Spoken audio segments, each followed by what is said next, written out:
Hello everyone, आज हम कोआक्टेशन of aorta करेंगे और इससे रिगार्डिंग कुछ में इंपॉर्टेंट पॉइंट्स हम लास्ट में डिस्कस करेंगे। तो इसमें मेनली होता क्या है कि जो आर्च ऑफ एओर्टा है उसमें नैरोइंग हो जाएगी near to the ductus arteriosus. So it is a discrete narrowing, मतलब सेपरेट नैरोइंग होगी in the long segment, that is arch of aorta में होगी, and it is the hypoplasia of the aortic arch. कई बार क्या होता है कि there will be the under developed tissue of the aortic arch, उसकी वजह से भी नैरोइंग हो जाती है।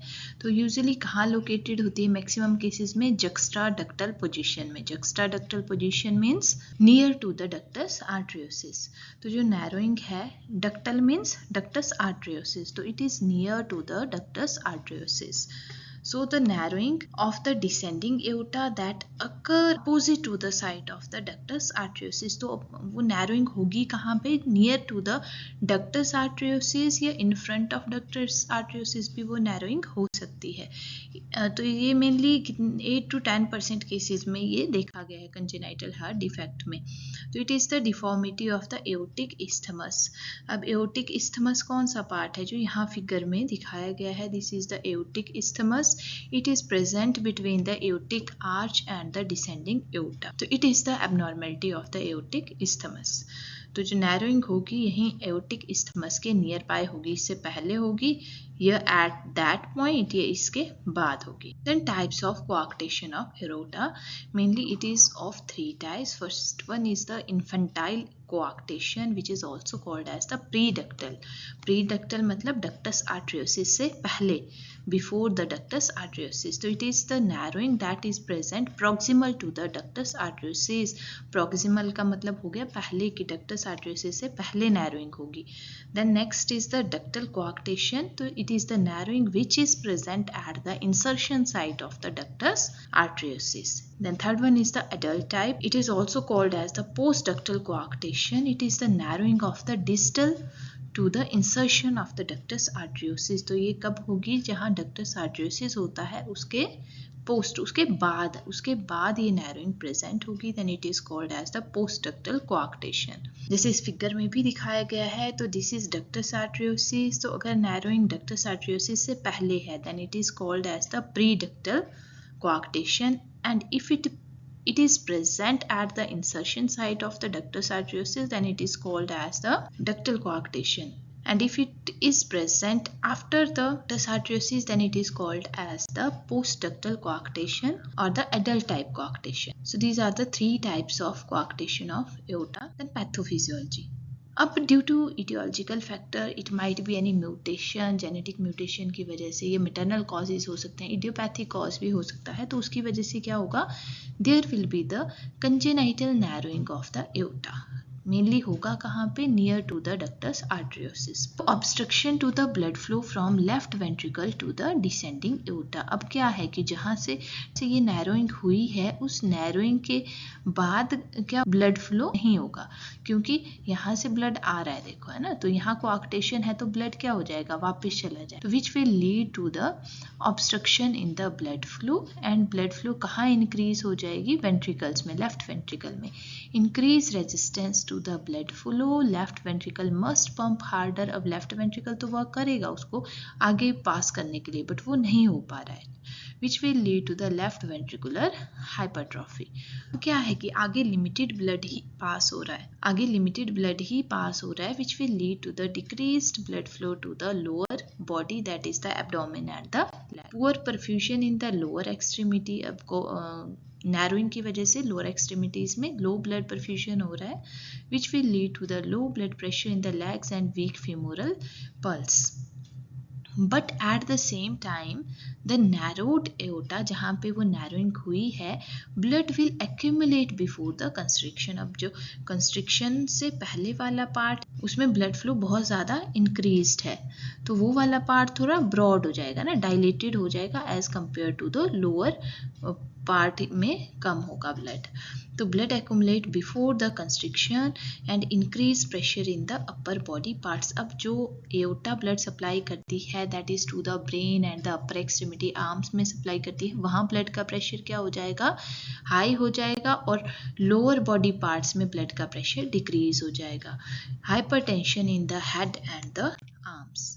This hypertension will lead to the headache, epistaxis and the dizziness because there will be the increased pressure in the upper body part, so it will lead to headache and nose bleeding हो सकती है.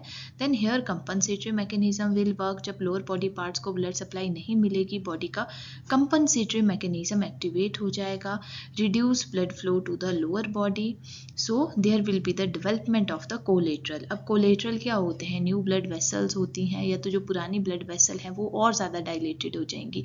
Body में कुछ factors होते हैं जैसे VEGF, vascular endothelial growth factor, which help in the formation of the collateral, ताकि जिन parts में ब्लड सप्लाई नहीं प्रोवाइड हो रही है वहाँ से प्रोवाइड हो पाए. तो इसमें कोलेट्रल बनेंगे which will lead to the collateral of the intercostal internal thoracic arteries. So there will be the enlargement of the intercostal arteries and this will lead to the rib notching. अब ये जो intercostal arteries dilate हो गई तो ये क्या करेंगे? Compress करेंगी रिब्स को, रिब्स के साथ अटैच हो जाएंगी. So this rib notching can be seen in the X-ray, जैसे यहाँ भी दिखाया गया. अब this is the coarctation of aorta. यार यहाँ दिखाया गया है coarctation of aorta. It is a ductal coarctation, है ना. तो इसमें क्या है कि आगे तो ब्लड नहीं जा पा रहा है तो ब्लड फ्लो बैक फ्लो होगा, है ना, और जिसकी वजह से वेंट्रिकल में भी ब्लड फ्लो इंक्रीज हो रहा है which will lead to the hypertrophy of the ventricle हो जाएगी. एंड जब बैक फ्लो होगी तो pressure will increase in the, अब यहाँ से क्या है? ब्रेन में जा रहा है, आर्म्स में ब्लड जा रहा है, तो it will lead to the increase pressure in the upper body part. और lower body part blood supply decreased है तो decrease in the blood pressure, decrease in the poor perfusion इसमें हो जाएगा. तो there will be the pressure gradient will also increase. Pressure gradient हुआ कि systolic gradient क्या है? इंक्रीज हो जाएगा कि जो अपर बॉडी पार्ट का ब्लड प्रेशर है वो ज़्यादा होगा as compare to lower body part. तो नॉर्मल अगर देखें जो वेरिएशन होती है that is 10 to 20 mm of HG तक होती है, मगर अगर मोर देन 20 हो तो it indicate the increase systolic gradient. Then इसकी वजह से क्या हो रहा है? There will be the formation of collateral. तो कोलेट्रल क्या करेंगे? रिब नॉचिंग कर देंगे. That can be seen in the X-ray. तो dilated intercostal arteries will attach to these ribs and will also compress these ribs. It will lead to the rib notching. अब clinical manifestations. Clinical manifestation में बात करें, अगर neonate है और उसमें PDA अभी ओपन है, पेटेंट डक्टस आर्टरियोसिस है, तो पर्सन विल बी, बच्चा क्या होगा? एसिम्प्टोमेटिक होगा, बिकॉज जो ब्लड सप्लाई है वो कहाँ से मिल जाएगी? उसको PDA से मिल जाएगी. PDA से डायरेक्ट डिसेंडिंग एओर्टा में ब्लड चला जाएगा. बट अगर PDA क्लोजर हो गया है तो there will be the chances of congestive heart failure, poor lower body perfusion, tachypnoea, acidosis, progressive circulatory shock and absent femoral or the pedal pulse, because lower extremities में perfusion poor है, blood इतना supply नहीं कर पाएगा जिससे pulse क्या होगी? या तो एब्सेंट होगी या वीक होगी. बट अगर बच्चा क्या है? चाइल्ड है या एडोलसेंट है विथ COA है, देन अगर माइल्ड है तो ही और शी में भी एसिम्प्टोमेटिक हो सकता है, नॉर्मल ग्रोथ डेवलपमेंट होगी. बट अगर नैरोइंग ज़्यादा है तो hypertension in the upper extremities with absent और weak femoral pulse, and there will be chances of nose bleed and headache. Nose bleed क्यों होगा? बिकॉज जो कैपिलरीज है नोज में वो हाई प्रेशर की वजह से रप्चर हो जाएंगी. And leg cramps because there will be the anaerobic metabolism will be there. Anaerobic metabolism होगा तो there will be the production of lactic acid which will lead to the leg cramps. Then symptoms depend on the severity of the constriction of the aorta. Then there will be pale skin. Pale skin क्यों होगी? Because there will be decrease in the blood supply to the extremities. So there will be decreased perfusion and skin will be pale. There will be chest pain due to excessive workload of the heart. Person is having the chest pain. Poor feeding, headache due to excessive blood pressure in the upper extremities, poor weight gain because maximum calories are used in the working of the heart, diminished and absent pulse in the feet because lower extremities में blood flow decrease हो जाएगा. जैसे यहाँ भी दिखाया गया है इस फिगर में कि upper extremities में क्या है? pressure high है और लोअर एक्सट्रीमिटी में प्रेशर डिक्रीज हो गया है. देन कार्डिनल फीचर में आ जाएगा upper body arterial hypertension, weak और एब्सेंट और delayed femoral pulse, decrease in blood pressure in the lower extremities, palpable collaterals over the medial aspect of the scapula. अब जो collateral forms हुए हैं, जो dilated या new blood vessel हैं, वो form हुई है कहाँ, कौन से area में, वो palpable होंगी near the scapular region, lateral chest wall and between the ribs, and there will be thrill vibrations होंगी सुप्रास्टर्नल नॉच और द नेक वेसल्स। अब इस फिगर में भी दिखाया है, जैसे यहाँ पे बिफोर कोआक्टेशन क्या है, blood pressure is increase, so it will lead to headache, saccular aneurysm, EVA, coronary disease, HSA, and below the coarctation there will be the decrease in the pressure which will lead to the decreased perfusion of the kidneys, claudication in the leg, की जो leg में muscles हैं उनमें क्या होंगे, cramps, there will be decrease in the inferior limbs. Then diagnostic evaluation में history collection, physical examination, history regarding any congenital defect, family history तो नहीं है कंजेनाइटल डिफेक्ट की, any genetic mutation, chromosomal abnormality से रिगार्डिंग, और physical examination में auscultation में there will be the systolic ejection murmur, and chest x-ray shows cardiomegaly and pulmonary edema and the pulmonary venous congestion, and ECG varies, and in this there will be left ventricular hypertrophy because left side of the heart have to work hard to pump blood throughout the systemic circulation. Then echocardiogram करेंगे, echocardiogram में aortic arch narrowing associated problem आएगी साथ में, जैसे कि bicuspid, aortic valve problem, VST, PDA, patent ductus arteriosus, ये condition भी साथ में इसमें इन्वॉल्व हो सकती हैं। देन इन्वेसिव स्टडी में कार्डिक कैथेटराइजेशन में aortic angioplasty will be there, जिसमें क्या है कि कोलेटरल्स का पता चलेगा, सेचुरेशन कितनी है, चैम्बर्स में कितनी है, प्रेशर कितना है, कार्डिक आउटपुट कितना है, वो सारा इससे आइडेंटिफाई होगा। देन कार्डिक एमआरआई, तो इससे भी लोकेशन और डिग्री ऑफ नैरोइंग का पता लगेगा, and it also help to identify the collateral vessels. अब जैसे इस फिगर में ये सारे क्या हैं, कोलेटरल्स हैं, कि जैसे हमने पढ़ा कि थोरेसिक कोलेटरल्स होंगे, और ये क्या कर देंगे, एक्सेसिव डायलेटेड आर्टरीज हैं, न्यू आर्टरीज फॉर्म हुई हैं, तो ये क्या करती हैं, रिब नॉचिंग कर देती हैं। देन मैनेजमेंट में मेडिकल मैनेजमेंट, तो इसमें पेशेंट को जाएंगे प्रोस्टाग्लैंडिन, बिकॉज जब तक डक्टस आर्टरियोसिस पेटेंट है तो वहां से भी small amount of blood can go into the aorta और to the whole of the body. Intubate करेंगे and ventilation is needed, infective endocarditis prophylaxis, life long जाएंगे इसमें। एंटी कंजेस्टिव थेरेपी में डिजॉक्सिन और लेसिक्स कैन बी गिवन, जो हमने पहले भी किया है, पीछे एएसटी वीएसटी में हमने ये सारी चीज़ें एक्सप्लेन फॉर्म में की थी। आइनोट्रॉप्स देंगे जैसे डिजॉक्सिन, तो it is having positive inotropic effect and negative chronotropic effect, and assess the renal function, because इस कंडीशन में क्या हो रहा है, लोअर बॉडी पार्ट्स में हाइपोपरफ्यूजन हो रहा है, तो इसमें इम्पेयरमेंट हो सकती है ऑर्गन फंक्शन में, जैसे कि रीनल, हिपैटिक, न्यूरोलॉजिकल फंक्शन इसमें चेक करेंगे, इवैल्यूएट करेंगे। Then balloon angioplasty, cardiac catheterisation के थ्रू ये प्रोसीजर करते हैं। In this the balloon tipped catheter is inserted into the narrowed artery, जैसे कि फेमोरल आर्टरी में इंसर्ट करेंगे with the help of guide wire, and जहां पे नैरोइंग है वहां उस बैलून को इन्फ्लेट कर देंगे। Then the balloon is inflated at the site of the narrowing. In some cases stent is also placed to prevent the re-narrowing। जैसे यहाँ इस फिगर में दिखाया है कि यहाँ पे नैरोइंग है, तो बैलून को इस एरिया तक ले जाएंगे एंड यहाँ इसको इन्फ्लेट कर देंगे, so there will be increase in the diameter of the aorta.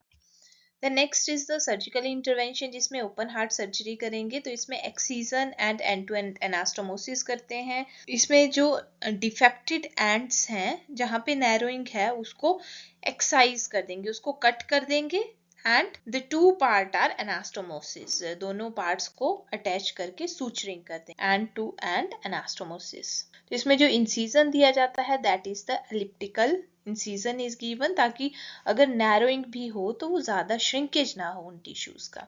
The next is the subclavian flap repair, इसको वॉल्ड हॉशियन प्रोसीजर भी बोला जाता है। इसमें जो लेफ्ट सबक्लेवियन आर्टरी है that is transected and used a flap to widen the constructed aorta, जैसे यहाँ इस फिगर में दिखाया गया है कि सबक्लेवियन आर्टरी को लाइगेट कर दिया और उसका ही एक फ्लैप क्या कर दिया, इस कोआक्टेशन में प्लेस कर दिया और इसकी सूचरिंग कर देंगे। The next is the Dacron patch. इसमें सिंथेटिक पैच का यूज किया जाता है कि लॉन्गिट्यूडनल इंसिजन दिया जाएगा, लॉन्ग एक्सिस में इंसिजन दिया जाएगा। Patch, Dacron patch is used for the closure, और यहाँ डेक्रोन पैच एक सिंथेटिक मटेरियल होता है, उसका यूज किया जाएगा उसको क्लोज करने के लिए।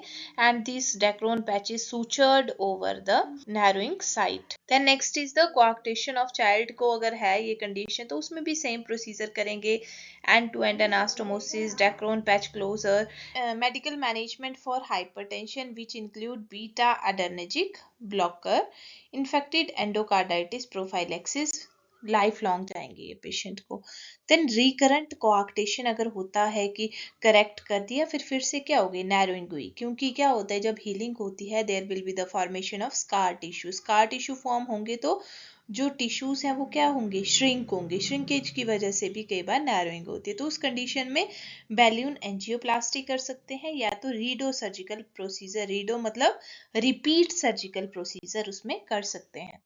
तो रिपीट सर्जिकल प्रोसीजर में सेम वही प्रोसीजर आ जाएंगे जो पहले किया हुआ है कि एंड टू एंड एनास्टोमोसिस या पैच क्लोजर से उसको क्लोज करना। And may involve placing a heart valve. तो ये मतलब जो को रिलेटेड कंडीशन है, साथ में अगर कोई और इशू भी है पर्सन को, कोई और डिजीज भी है तो उसकी करेक्शन भी इसमें करेंगे। The next is the complication. Complication include systemic hypertension, because इसमें क्या हो रहा है कि जो सेरिब्रल आर्टरीज हैं, आर्म्स की आर्टरीज हैं, उसमें क्या हो जाएगी, हाइपरटेंशन हो जाएगी। There will be the chances of congestive heart failure because heart have to work hard, so there will be chances of congestive heart failure. cerebral hemorrhage, अब जो cerebral arteries हैं उनमें hemorrhage हो सकती है, stroke के chances हैं because blood pressure is high. infective endocarditis, left ventricular failure, अब क्योंकि लेफ्ट वेंट्रिकुलर ओवरलोड हो रहा है, लेफ्ट वेंट्रिकुलर ओवर वर्क हो रहा है, तो उस वजह से लेफ्ट वेंट्रिकुलर हाइपरट्रॉफी होगी, further it will lead to the left ventricular failure. The next is the aortic aneurysm. Aneurysm is the outpouching of the artery. जब आर्टरी क्या हो रही है कि आउटपुचिंग, अब आर्टरी की जो वॉल्स हैं वो क्या हो जाएंगी, वीक हो जाएंगी और वो डायलेटेड हो जाएंगी, बाहर को आउटपुचिंग उसकी हो जाएगी, तो it is more prone for rupture के लिए ये ज्यादा प्रोन होती है। Now some important points regarding coarctation of aorta. So, what is the coarctation of the aorta? It is the narrowing of the part of the aorta. What is the most common site of coarctation of aorta? So, it is near to the ductus arteriosus, which is also called as the juxtaductal area. Which pulse is delayed in coarctation of aorta? That is the femoral pulse. Either it is absent or either it is weak. What is radiofemoral delay? तो it is the delay between radial and the femoral pulse, क्योंकि ये क्या हो जाएगी, weak हो जाएगी. What is rib notching? It is the erosion or notching of the rib due to the enlarged collateral arteries. Then why is BP low in lower limb in coarctation of aorta? Because there will be the reduced blood flow distal to the narrowing, which artery enlarged to form collateral circulation. These are the intercostal arteries. Then what causes rib notching in the coarctation of the aorta? These are the enlarged intercostal artery which erode the ribs. Why can headache occur in coarctation of aorta? Because of the high blood pressure in the upper body. What ECG changes is commonly seen in the coarctation of aorta? It includes the left ventricular hypertrophy because left ventricle have to work hard. What is the definitive treatment of coarctation of aorta? That is the surgical repair, which include balloon angioplasty. It is a catheter based procedure and it also includes the surgical repair. This is all about the coarctation of aorta, and we also discuss some important points regarding this. Thank you.